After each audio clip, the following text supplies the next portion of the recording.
날마다 말씀과 동행하는 동행 묵상 시간입니다. 25년 2월 28일 금요일입니다. 오늘은 2월의 마지막 날인데요. 누가복음 7장 36절에서 50절까지 주시는 하나님의 말씀 함께 묵상하심으로 오늘 하루를 또 시작해 보도록 하겠습니다. 오늘 말씀의 제목은 도토리 키재기라고 잡아봤습니다. 당시 사람들은 모두가 죄인임에도 불구하고 자신들은 키가 조금 아, 더 크다라고 서로 자랑하고 비교했던 도토리와 같은 영적인 상태에 있었다. 이렇게 보여지기 때문에 제가 이런 제목을 잡아봤습니다. 어제 본문에서 예수님 시대의 영적 무감각을 상징하는 말씀인 피리를 불어도 춤추지 않고 곡하여도 울지 않는다는 말씀에 대해서 살펴보았는데요. 누가복음의 문맥은 계속해서 이 죄의 문제로 이어지고 있습니다. 당시 종교 지도자들이었던 바리새인들과 율법사들은 자신들은 죄가 없다고 생각했고요. 그 가르침을 따랐던 이스라엘 백성들 역시 율법의 잣대로 서로를 정죄하면서 자신들도 다 죄인이면서 도토리 키재기처럼 그 죄의 경중을 따지면서 지옥 같은 삶을 살고 있었습니다. 거긴 은혜가 없고 구원이 없는 거죠. 자, 이런 상황에서 예수님께서는 그거 다 소용없다. 모두가 죄인인데 이 죄의 해결을 위해서 율법의 경중을 따지는 것은 의미가 없고 이 어떤 하나님 앞에서 죄인임을 인정하고 예수 그리스도 앞에서 믿음으로 나오는 사람을 구원하실 것이다. 이거를 말씀하시는 겁니다. 그러니까 이제 이게 안 되는 사람의 컨셉은 판단, 정죄, 그 다음에 당짓는 거, 그다음에 용서하지 않는 거, 사랑 없음 이렇게 될 수밖에 없는 거죠. 자, 계속해서 같은 문맥으로 이어지고 있는 것이죠. 이 모든 것을 모르실 리 없는 예수님은 사랑과 용서, 이 대속만이 구원의 길, 자신이 이제 십자가를 지시고 부활 승천하셔서 인류의 죄를 율법에서 해방시키셔서 믿음으로 구원받는 시대, 은혜 시대를 여실 거라는 것을 지속적으로 말씀하고 계시는 겁니다. 자, 오늘 본문에서 한 바리새인들의 초청을 받은 현장에서 벌어진 일이 오늘 본문의 내용입니다.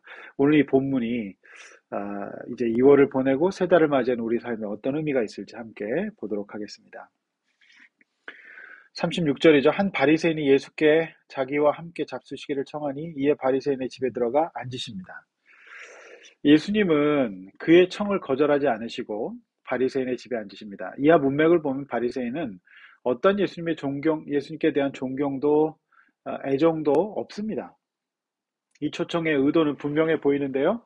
예수님을 책잡기 위해서였습니다. 예수님께서 이를 모르실 리 없으셨습니다. 어쩌면 그 사자굴에 들어가신 건지도 모릅니다. 그러나 예수님은 그마저 거절하지 않으시고 그의 속셈을 아셨지만 그래도 자신을 집이라고 하는 사적인 공간으로 초대하는 일조차 하지 않았던 다른 바리새인들에 비해서 그 행동의 작은 가치라도 평가하시고 들어가셨던 것으로 보입니다. 당시 바리새인도 사회에서 예수님을 집으로 초대하여 구설수에 오를 수 있는 일이었지만 그는 믿음 전혀 없었지만 적어도 인간적인 호기심은 있었던 것으로 보입니다. 자신이 마음에 안 들고 함께하고 싶지 않더라도 예수님께서 지난날 말씀하셨던 한 뼘을 치면 다른 뼘을 대고 겉옷을 달라 하면 속옷을 주는 대속 사역을 예수님께서는 몸소 실천하셨던 것이죠. 하고 싶지 않고 가고 싶지 않은 곳일지라도 때론 믿음으로 인간적인 감정을 통제하며 갈 수 있는 사람이 예수님의 제자가 인 우리가 돼야 되는 것이죠. 37절 예수님께서 가셨던 그곳에는 우리가 전혀 예상치 못했던 구원의 일이 예비되어 있었습니다. 그 동네에 죄를 지은 한 여자가 있어 예수께서 바리새인의 집에 앉아 계심을 알고 향유 담은 옥합을 가지고 옵니다. 그 동네에 죄를 지은 한 여자가 있습니다. 이 여자는 예수님께서 바리새인의 집에 앉아 계심을 듣고 귀한 손님을 대접할 때, 아니 왕과 같은 존귀한 신분을 인정하는 기름인 향유 옥합을 가지고 옵니다. 자, 이 말씀을 종합해 보면 그 동네 종교 지도자였던 바리새인의 집에 오셨던 것은 진정한 영적 지도자로서의 면모를 보여주실 기회가 있을 것을 아시고 오셨던 것이죠. 바리새인들은 큰 죄를 지은 여인을 정죄하고 파괴하는 일밖에 못했습니다. 구원하지 못했습니다.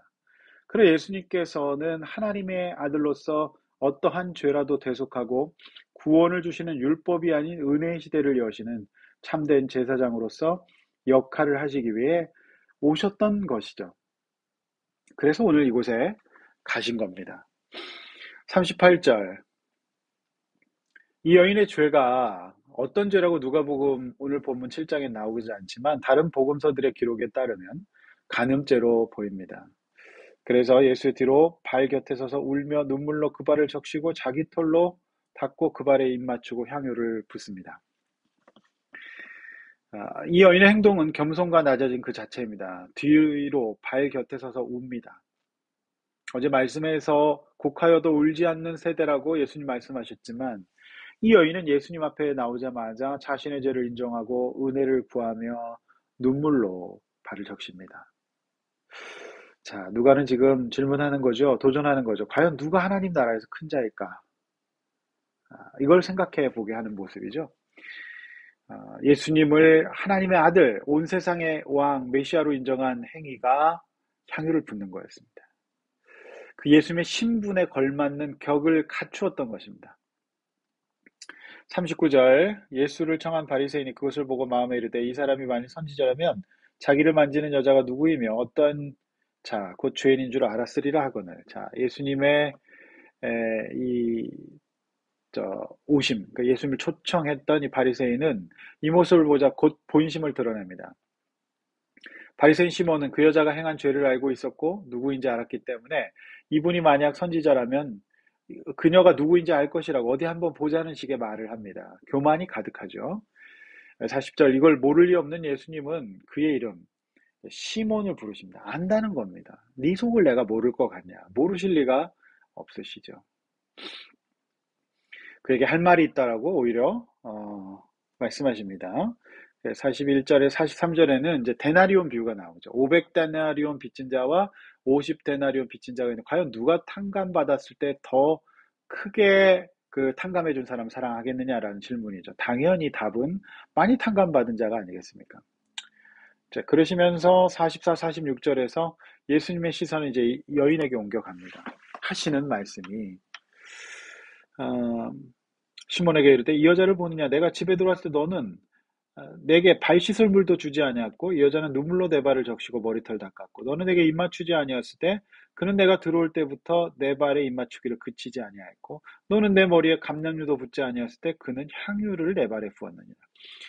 2000년 전에 유대 땅에서는 이제 샌들 같은 걸 신고 다녔습니다. 이제 신발이 좋지 못했으니까. 그러니까 이 발 사이사이 이런 데 다 먼지가 끼죠. 그래서 부자들은요, 종을 시켜서 발을 씻기고요. 종이 없는 집은 물을 내줍니다. 그리고 이렇게 입맞추며 서로 인사하죠. 허그하죠. 그리고 이제 감람유로 이제 씻도록 해주는데, 이제 그 흔한 감람유 역시 붙지 않았습니다. 향유도 안 줬습니다. 그러니까 이 사람은, 이 바리새인 당연히 종이 있었을 텐데도 그렇게 하지 않았던 것은 예수님께 대한 어떠한 이 경외감, 존중심, 믿음이 없었던 행위입니다. 그래서 믿음이 있으면은요, 그 믿음의 사람들을 그렇게 대접하게 돼 있거든요. 근데 믿음이 없으면은 이런 행동 보이게 됩니다. 아무것도 이제 이 예수님께 대해서 행동을 하지 않았던 것이죠. 그 예수님께서 이제 그 당시 율법, 그 당시 사회의 관습대로 이렇게 했는데, 이 여인은 그렇게 하지 않았느냐라고 말씀을 하시면서 이 비유, 데나리온 비유와 이 행동을 이제 연결시키십니다. 47절이죠. 이러므로 내가 말하노니 그의 많은 죄가 사여졌도다. 이는 그의 사랑함이 많음이라 사함받은 일이 적은 자는 적게 사랑하느니라. 그리고 48절에서 죄사함을 받았다 이렇게 말씀하십니다. 당연하죠. 네. 이 여인은 많은 500데나리온을 탕감받은 이런 입장이었던 것이죠. 그런데 자신은 50데나리온밖에 빚지지 않은 사람을 생각하는 사람. 이 사람은 더 사랑이 예수님께 대한 사랑. 그러니까 예수님이 뭘 하는 분이신지에 대한 인식이 전혀 없기 때문에 이런 행동을 했던 것이죠. 평생 경찰을 하신 분, 범죄자를 잡는 형사를 하신 분은 모든 사람이 이제 범죄자로 보인답니다. 바리새인들은 율법을 가지고 누가 죄인인지를 평생 평가하는 일만 했습니다. 그러니 그 속에서 어떤 자비와 은혜가 있습니까? 더군다나 그 율법의 잣대가 타인에게는 엄격하고 자신에게는 느슨합니다. 심지어 예수님을 집으로 초청해 놓고도 바리새인 시몬은 예수님께 어떤 대접과 겸손은커녕 책 잡을 준비만 하고 있었던 것이죠. 49절 이 말씀처럼 누구에게 죄도 사는지 전혀 모릅니다. 마지막 50절 예수께서 여자에 이르되 내 믿음이 너를 구원하였으니 평안히 가라 하시니라. 오늘의 핵심 구절 50절입니다. 그렇습니다. 우리는 믿음으로 구원받습니다. 예수님의 대속 아래에서만 평안을 얻을 수 있어요. 모든 인간은 율법을 온전히 지키지 못합니다. 그래서 죄의 경중은 있을지 몰라도 죄인이 아닌 사람은 없어요. 그러므로 오늘 말씀이 주시는 교훈은 뭘까요? 우리가 사람을 보고 우리가 세상을 보고 또 나를 보는 가치관과 생각을 점검해 봐야 합니다. 이 세상은 율법의 세상이에요. 많이 배운 자, 부유한 자, 도덕이 있는 자, 옳은 자, 이런 여러 가지 율법들이 많아요. 그 속에서는 구원이 발생할 수가 없어요. 따라서 우리 속의 가치관과 생각은 복음적입니까? 예수 믿는 사람의 생각과 가치관, 말, 행동, 어떠해야 됩니까? 기본적으로 우리가 죄인이라는 건 인정하고 겸손해야 돼요. 내가 저 사람보다 덜 죄인이라고 생각하면 그거는 오늘 본문의 바리새인인 겁니다. 복음 아래에 있는 사람은 다른 이보다 내가 이 점에서 옳고 다른 점에서 내가 조금 더 바르다는 생각 자체, 이거는 도토리 키재기입니다. 그런 거 없습니다. 예수님 믿는 사람은 믿음이 전부입니다. 믿음의 눈으로 내 옆에 가능한 사람과 같은 이들을 바라봐야 돼요. 그래서 오늘 말씀을 통해 예수님께서 저와 여러분을 고발하십니다. 지금 이 시대도 율법 시대거든요. 과연 누가 더 큰 죄인인지.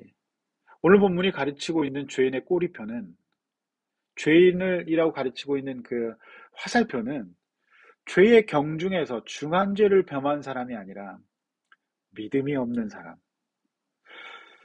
자신은 판단하고 평가하는 입장에서 나는 적어도 저런 인간은 아니라고 보는 믿음 없는 사람, 바리새인입니다. 그 사람이 바로 죄인이라고 하는 것이 오늘 본문의 메시지입니다.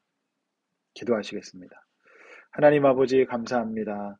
오늘 이 말씀을 통하여 겸손하게 또 하나님 앞에서 교만하지 않게 살 수 있도록 도와주십시오. 믿음으로 살 수 있도록 인도하여 주십시오.